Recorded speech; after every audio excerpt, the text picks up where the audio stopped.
Today we're going to find all polynomials such that p of 0 equals 0 and p of x squared plus 1 is equal to p of x squared plus 1. And the main theorem we're going to use to solve this problem is that if two polynomials agree at infinitely many values, then they're the same polynomial. So try it on your own. Let me know if you're able to solve it, or you could just watch me solve it. Okay, so we know p of 0 equals 0. What does p of 1 equal? Well, p of 1 is equal to p of 0 squared plus 1, which is equal to p of 0 squared plus 1, which is 0 squared plus 1, which is 1. Okay, so p of 1 equals 1. And now let's try the same thing with p of 2, and maybe we could come up with a conjecture. So p of 2, that's equal to p of 1 squared plus 1, which is equal to p of 1 squared plus 1, which is equal to 1 squared plus 1, which is equal to 2. So p of 2 is equal to 2.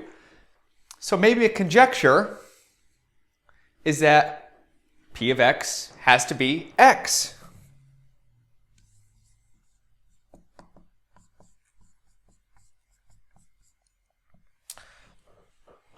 So maybe a conjecture is that every polynomial that satisfies this is just a polynomial p of x equals x. So how are we going to prove this?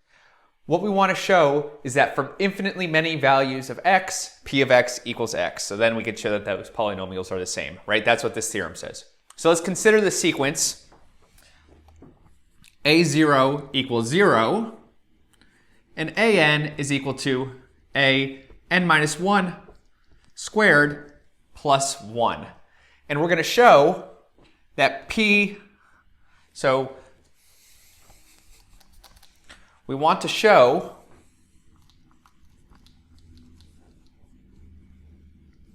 that p of an is equal to an for all n. If we do that, then by this theorem here, we showed that p of x equals x for all x. Okay, and so let's write out, well, it's true for the base case, right? When n equals 0, it's true. So let's, by induction, let's say that p of an minus 1 equals an minus 1. And now we want to show this, so we're going to use induction.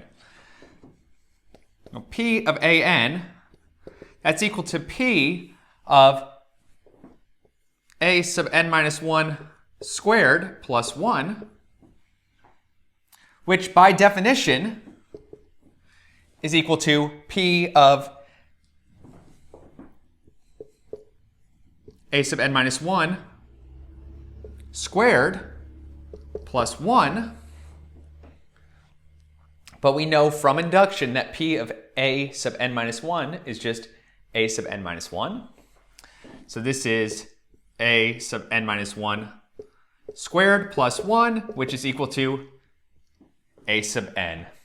So p of a sub n is equal to a sub n for all n. I guess the last thing we should check is that this sequence, this a sub n sequence, has infinitely many terms in it that don't repeat, and it's pretty easy to see that this is an increasing sequence. So it does. Yeah, so the only polynomial that satisfies p of x squared plus 1 is equal to p of x squared plus 1, and p of 0 equals 0 is the polynomial p of x equals x. Well, let me know what you think. Let me know if you solved it. I thought this was a nice little, proof. All right, see you later.